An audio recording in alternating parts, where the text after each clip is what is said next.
Em 1950, um cortador de turfa na península da Jutlândia estendeu a mão para buscar combustível na terra e encontrou um rosto olhando para ele. Não um crânio, um rosto, olhos fechados, barba por fazer, uma expressão tênue e ainda legível depois de 2.500 anos. A polícia foi chamada. Presumiram que fosse um assassinato. Estavam enganados por 2 milênios e meio. Seu nome é Homem de Tolland. Ele não estava sozinho.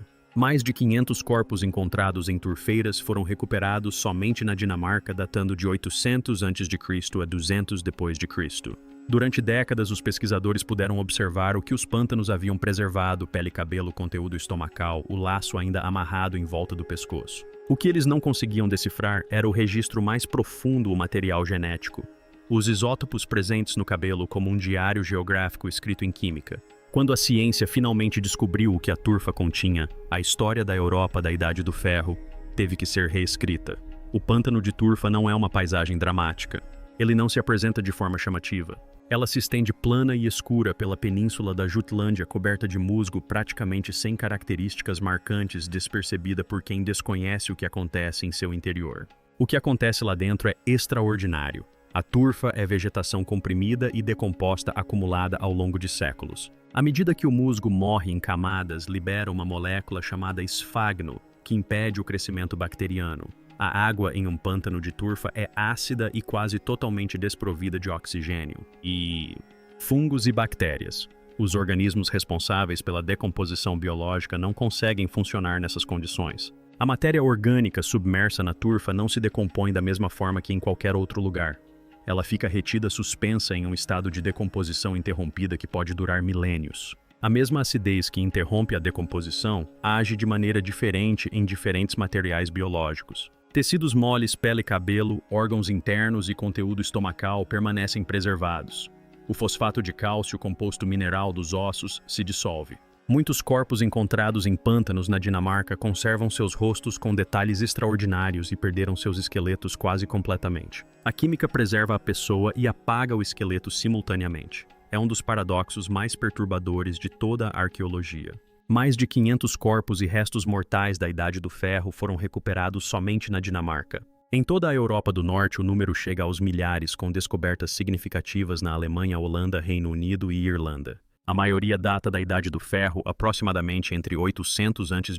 e 200 d.C., um período que abrange 1000 anos da pré-história do norte da Europa, para o qual não existem registros escritos no lado dinamarquês. 3 indivíduos são os pilares da ciência que se seguiu. O Homem de Tolland foi encontrado em 1950 no pântano de Bjelskovdal, na região central da Jutlândia, por 2 irmãos que cortavam turfa para usar como lenha. Seu rosto estava tão bem preservado que eles chamaram a polícia, convencidos de que haviam encontrado uma vítima de assassinato recente. A datação por radiocarbono situou sua morte entre 405 e 380 a.C. O Homem de Grauballe foi encontrado 2 anos depois, em 1952, no pântano de Nebelgård, perto da vila de Grauballe, também na Jutlândia. Um cortador de turfa chamado Taj Busk Sorensen encontrou um tufo de cabelo ruivo na terra. Havia um corpo preso a ele. Inicialmente, ele presumiu que se tratava de um homem da região que havia desaparecido anos antes. Não era. O corpo pertencia a um homem que havia morrido no século III a.C. A mulher de Huldremose foi encontrada em 1879 por um trabalhador que extraía turfa perto de Rampton, no nordeste da Jutlândia. Ao contrário da maioria dos corpos encontrados em pântanos, ela estava completamente vestida. Ela tinha aproximadamente 40 anos. Ficou enterrada na turfa por mais de 2.000 anos e chegou à superfície ainda vestindo sua saia. Cada uma descoberta por pessoas comuns fazendo trabalhos comuns. Cada uma tão bem preservada que a primeira hipótese era de assassinato. Cada uma antiga além do que os olhos podiam medir. Durante décadas, o modelo interpretativo que envolvia esses corpos era simples. As comunidades da Idade do Ferro na Jutlândia eram entendidas como fechadas, localmente delimitadas e insulares. As pessoas nasciam, viviam e morriam dentro de um raio geográfico restrito. Os pântanos eram vistos como cemitérios dos indesejados criminosos, párias e vítimas sacrificiais das comunidades locais, escolhidos dentre a população imediata. O historiador romano Tácito escreveu em 98 d.C. que as tribos germânicas afogavam seus desgraçados em pântanos sob cercas com pesos. Esse relato moldou a interpretação por gerações. Os próprios corpos complicaram a questão desde o início. O cuidado dispensado a alguns deles foi incompatível com o descarte. A preservação foi incompatível com qualquer expectativa, e trancado dentro do tecido. Havia um registro que ninguém em 1950 ou 1879 possuía as ferramentas para decifrar. A ciência capaz de decifrá-lo levou mais meio século para surgir. O homem de Toland foi encontrado dormindo. Esse detalhe é importante. Ele estava encolhido de lado com os olhos e a boca fechados.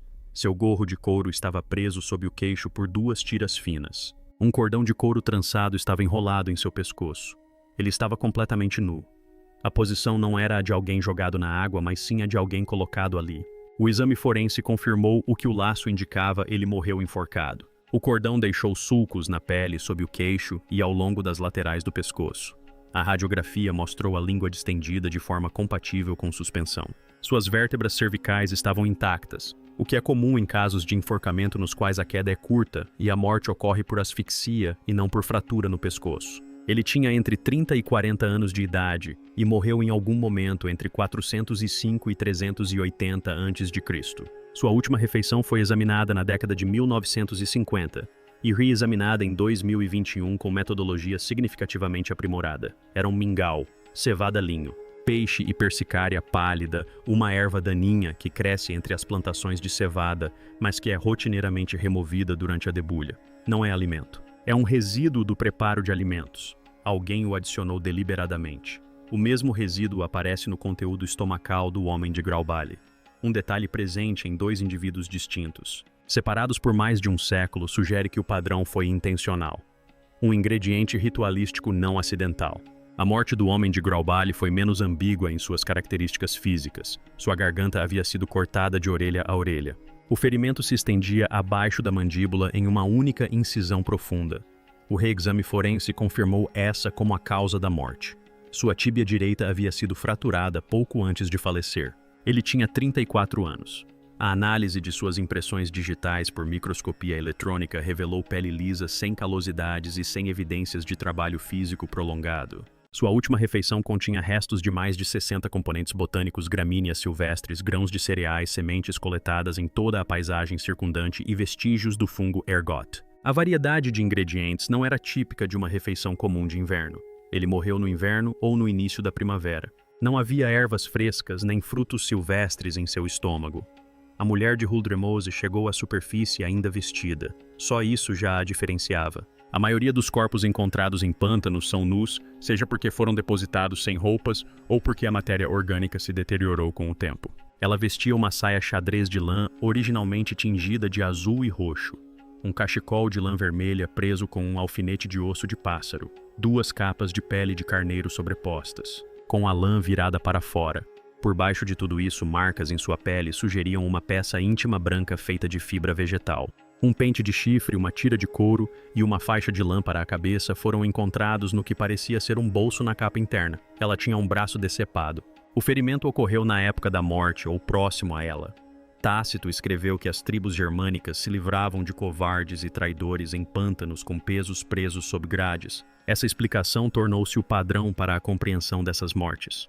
Não está exatamente errada, mas é insuficiente. Os olhos do homem de Toland estavam fechados. Seu corpo estava posicionado. Na Dinamarca da Idade do Ferro, a cremação era a norma predominante. Colocar um corpo intacto na água em vez de no fogo não era tratamento de lixo, era uma decisão. O histórico físico desses 3 indivíduos excede consistentemente o que uma teoria de eliminação criminal pode abarcar. Algo mais estava acontecendo naqueles pântanos. O tecido continha as evidências. A questão era se a ciência conseguiria extraí-las. Karin Margarita Frey é pesquisadora científica no Museu Nacional da Dinamarca. A ferramenta que ela levou para os corpos encontrados nos pântanos não era genética, mas sim geológica. O estrôncio é um elemento presente em quase toda a natureza. Ocorre no solo, é absorvido pelas plantas e entra no organismo de animais e humanos através da alimentação e da ingestão de bebidas. O que torna o isótopo útil para a arqueologia é que sua proporção isotópica, especificamente a proporção de estrôncio 87 para estrôncio 86, varia conforme a geografia. Regiões vulcânicas produzem uma assinatura específica. Os antigos terrenos rochosos do pré-cambriano produzem outra impressão. As plataformas de giz e calcário da Dinamarca produzem uma impressão ainda diferente. Coma e beba em um lugar por tempo suficiente e essa assinatura se impregnará permanentemente em seus dentes e ossos. O cabelo registra a história sequencialmente. A raiz reflete os meses recentes, a ponta reflete anos anteriores. Um longo fio de cabelo é uma linha do tempo geográfica escrita em química. Fari passou 3 anos desenvolvendo uma técnica para limpar amostras de cabelo antigas e extrair estrôncio utilizável delas. O processo precisava eliminar a contaminação do próprio ambiente do pântano que carrega suas próprias assinaturas químicas. Quando finalmente obteve um método confiável, ela o aplicou primeiro à mulher de Huldra-Moz. O resultado se dividiu claramente em 2 histórias distintas. O estrôncio encontrado na pele da mulher de Huldra-Moz era compatível com a geologia local da Jutlândia. Ela era da Dinamarca. Isso estava de acordo com todas as previsões do modelo existente. Em seguida, Fari examinou os tecidos. A peça de fibra vegetal que ela usava por baixo das roupas de lã apresentava uma assinatura de estrôncio incompatível com qualquer terreno dinamarquês. Era consistente com rochas pré-cambrianas geologicamente mais antigas do tipo encontrado no norte da Escandinávia, Noruega e Suécia. Sua saia de lã contava uma história ainda mais complexa. Ela havia sido confeccionada com lã proveniente de pelo menos 3 regiões geográficas distintas. Uma era local, 2 não. O tecido em seu corpo havia cruzado a Escandinávia antes de sua morte. As implicações foram imediatas e significativas. Não se supunha que a Jutlândia da Idade do Ferro nesse período possuísse extensas redes comerciais. A crença predominante era de que as culturas do norte da Europa no início da Idade do Ferro operavam em relativo isolamento com contato e troca limitados a longas distâncias. O guarda-roupa da mulher de Huldra-Moz era uma evidência física direta contra essa posição. Lá e fibras vegetais haviam se deslocado por centenas de quilômetros. Alguém havia organizado esse movimento. Fry então aplicou a mesma análise à mulher de Haraldskær, encontrada em 1835, tão bem preservada que certa vez foi erroneamente identificada como uma rainha norueguesa medieval. A mulher de Haraldskær possuía algo que nenhum outro corpo encontrado em pântanos podia oferecer. Seu cabelo tinha 50 centímetros de comprimento. Esse é o maior registro de estrôncio já obtido de um único indivíduo. Representava anos de movimento geográfico incorporados em um único fio. Seus dentes contavam a primeira parte da história, o esmalte que se forma na infância. Apresentava uma assinatura de estrôncio consistente com a geologia local dinamarquesa. Ela havia crescido na Dinamarca. A ponta do seu cabelo contava uma história completamente diferente. Nos meses que antecederam sua morte, a assinatura de estrôncio mudou. Deslocou-se da linha de base dinamarquesa para um perfil consistente com uma região vulcânica, o centro da Alemanha, possivelmente o Reino Unido. Ela estava longe de casa quando morreu ou havia retornado de algum lugar distante no período imediatamente anterior à sua morte. Ambas as mulheres viajaram. Ambas acabaram em pântanos dinamarqueses. Nenhuma delas se encaixava no perfil de uma criminosa nascida na região e descartada por sua própria comunidade. A pesquisadora Heather Gill Robinson propôs durante anos que os corpos encontrados em pântanos poderiam ser de pessoas de fora da região. Pessoas que se casaram com membros de comunidades vindas de outros lugares, viajantes, indivíduos que não se assimilaram completamente e, portanto, não foram cremados de acordo com a tradição local quando morreram. O estrôncio confirmou que ela estava certa e disse algo ainda maior. O mundo por onde essas pessoas transitavam não era fechado. Era interconectado de maneiras que a história da Idade do Ferro na Europa não havia previsto. O estrôncio indicava aos pesquisadores onde os corpos encontrados no pântano haviam estado. O DNA revelaria suas verdadeiras identidades. A lógica era simples. O material genético confirmaria a origem geográfica em nível populacional, identificaria linhagens ancestrais. Estabeleceria se os indivíduos eram locais ou estrangeiros no nível biológico mais profundo e potencialmente revelaria a aparência dos escandinavos da Idade do Ferro e a origem de seus ancestrais. O DNA rastreou o movimento ao longo de uma única vida. O DNA rastreou a descendência ao longo de gerações. Juntos eles produziriam uma imagem que nenhum dos dois poderia produzir sozinho. O problema era o próprio pântano. A mesma química ácida que preservou o rosto do homem de Toland dissolveu seu DNA. Acidez, umidade, atividade microbiana e o simples tempo químico atuam contra o material genético. As condições que tornaram os pântanos de turfa dinamarqueses excepcionais para a preservação de tecidos. Moles os transformaram em um dos ambientes mais hostis da Terra para a recuperação de DNA antigo. Pesquisadores que trabalhavam em permafrost siberiano ou em desertos áridos haviam extraído sequências genéticas antigas com relativa confiabilidade. A Dinamarca não se enquadrava em nenhuma dessas categorias. A turfa era úmida quente em comparação e ácida em toda a sua extensão. Ninguém esperava que o DNA utilizável sobrevivesse nessas condições. O osso petroso na base do crânio é o osso mais denso do corpo humano. Ele protege o ouvido interno e, ao fazer isso, protege o material genético que sobrevive em seu interior melhor do que qualquer outra estrutura esquelética. Na pesquisa de DNA antigo, essa amostra é simultaneamente o último recurso e a primeira escolha. Se o DNA existe em algum lugar em uma amostra degradada, é muito provável que esteja ali. Os pesquisadores coletaram amostras do fêmur do homem de Toland primeiro. A tentativa falhou.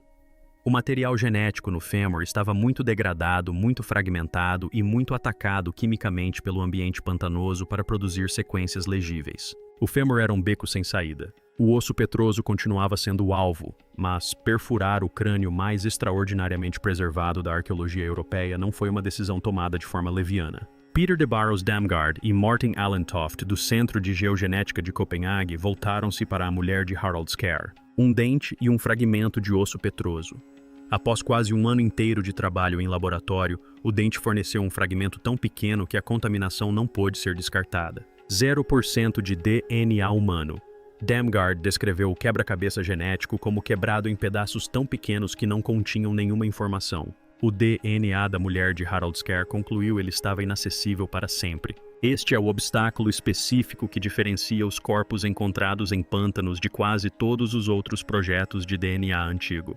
A mesma química que preservou os rostos apagou os genes. Os pântanos deram com uma mão e tiraram com a outra. A solução foi a escala. Mesmo que corpos individuais encontrados em pântanos não pudessem fornecer sequências genéticas claras, ainda era possível identificar a população a qual pertenciam. Allentoft e seus colegas reuniram conjuntos de dados não especificamente de corpos encontrados em pântanos, mas de restos esqueléticos da Idade do Ferro em diversos sítios funerários por toda a Dinamarca. Sítios onde os ossos foram preservados em condições menos hostis ao DNA do que a turfa ácida. Aldeias da Idade do Ferro, túmulos cemitérios por toda a Jutlândia e ilhas dinamarquesas.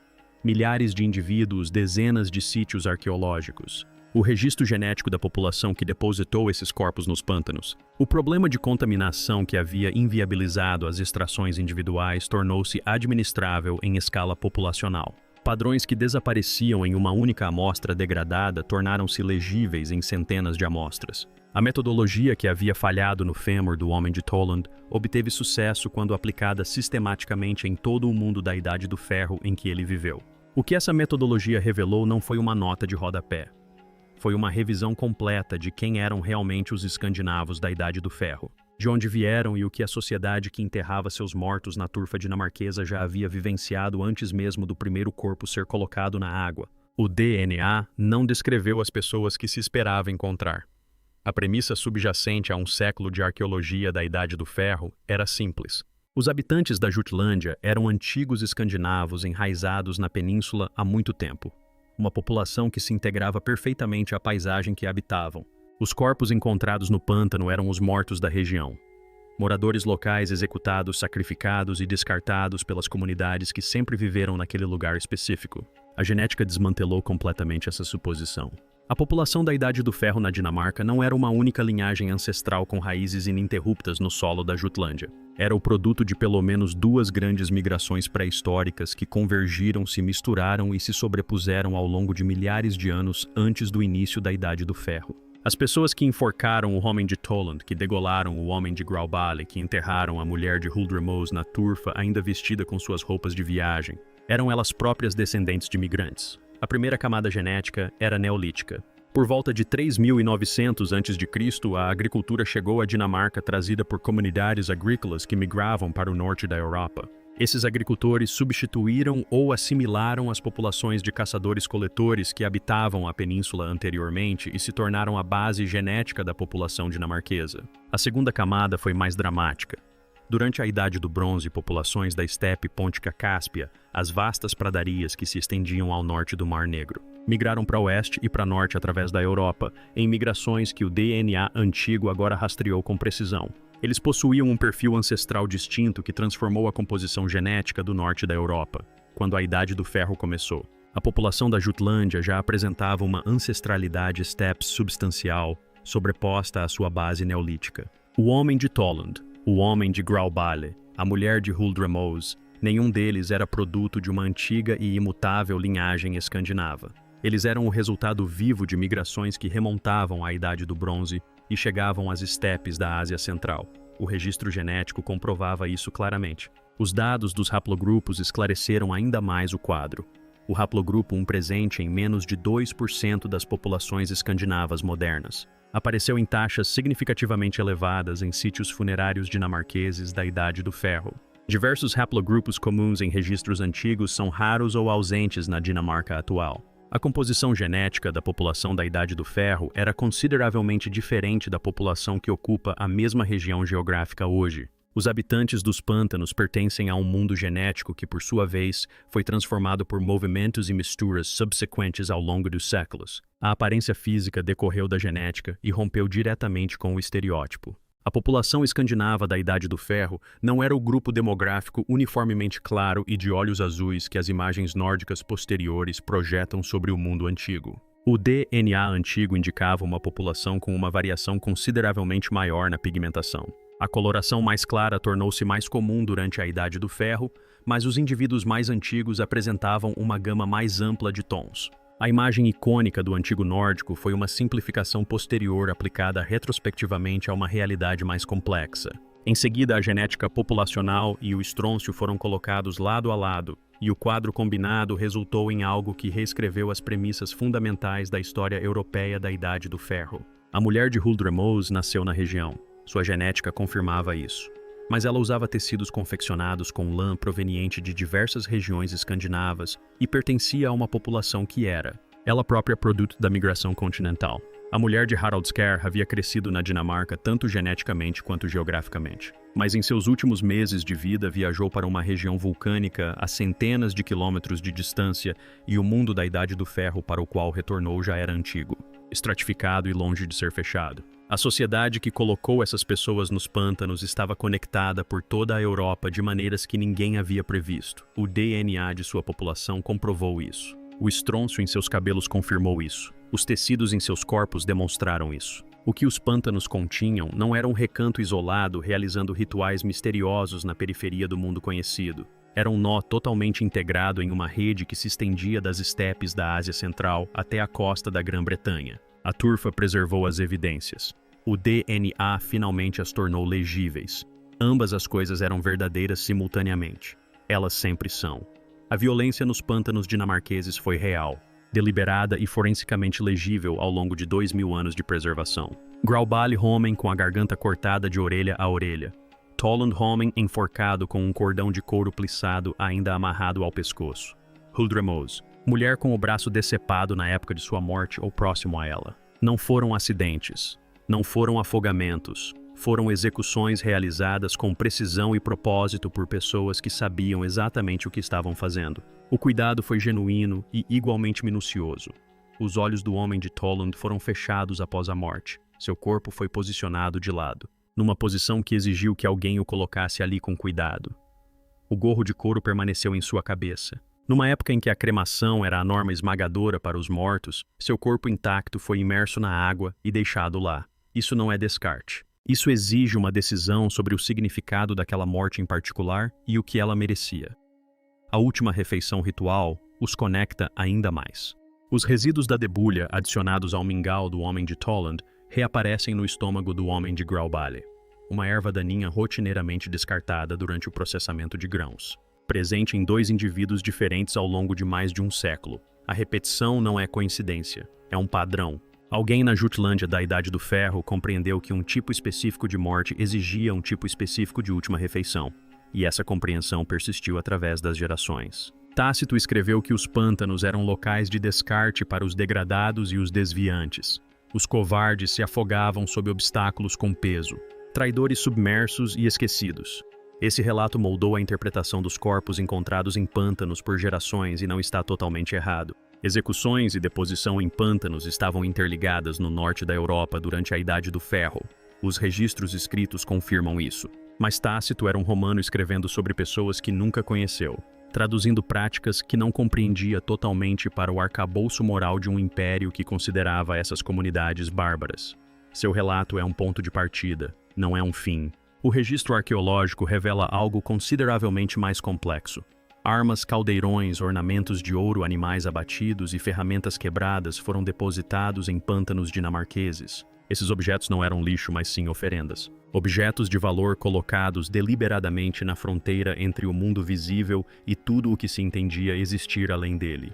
O pântano não era um depósito de lixo, era um limiar. Se as armas e o ouro eram oferendas às pessoas depositadas junto com eles, exigem uma interpretação diferente daquela dada a um indivíduo que as descarta como criminoso. O cuidado demonstrado com o corpo do homem de Toland não é incompatível com um sacrifício. Pode ser a prova mais clara disso. Um criminoso jogado na água não tem os olhos fechados. Um homem sacrificado, talvez. A evidência de estrôncio adiciona a camada final. Tanto a mulher de Huldremose quanto a mulher de Harald Skær estavam viajando antes de suas mortes, transitando entre comunidades existentes no espaço entre um mundo e outro. Figuras liminares, pessoas que não pertenciam totalmente à comunidade local, que não haviam se assimilado, que carregavam a geografia de outros lugares em seus cabelos e em suas roupas. Em muitas tradições rituais de diversas culturas humanas, a figura escolhida para o sacrifício é selecionada precisamente por existir em uma fronteira não estando totalmente dentro, nem totalmente fora, mais próxima do limiar do que qualquer outra pessoa. O bogi era o. As pessoas colocadas nele podem ter sido escolhidas por já estarem perto dele. Execução de criminosos e sacrifício ritual não são categorias mutuamente exclusivas.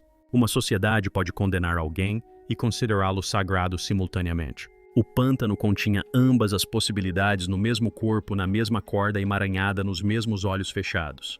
A ciência tornou a violência legível. Não a tornou simples. Nunca a tornaria. Retorne àquele rosto. Os olhos fechados do homem de Toland, a barba por fazer no queixo a expressão tênue que fez 2 cortadores de turfa pararem em 1950 e correrem para o telefone. Ele tem sido o mistério mais famoso da pré-história europeia por 70 anos, preservado além de qualquer expectativa razoável e legível além do que o olho sozinho poderia ver. O estrôncio encontrado no cabelo da mulher de Harald Skær indicou que ela estava a centenas de quilômetros de casa nos meses que antecederam sua morte. A análise genética da população da Idade do Ferro revelou uma sociedade já moldada por migrações que ninguém havia previsto. Os tecidos que cobriam o corpo da mulher de Huldremose já haviam cruzado a Escandinávia antes mesmo dela. O que os pântanos preservaram não foi um mundo fechado de comunidades isoladas realizando ritos insondáveis em uma escuridão esquecida. Foi uma Europa interconectada já antiga, complexa e dinâmica muito antes de alguém a registrar por escrito. A turfa continha as provas, a ciência as interpretou. As questões que ela levantou ainda não foram respondidas.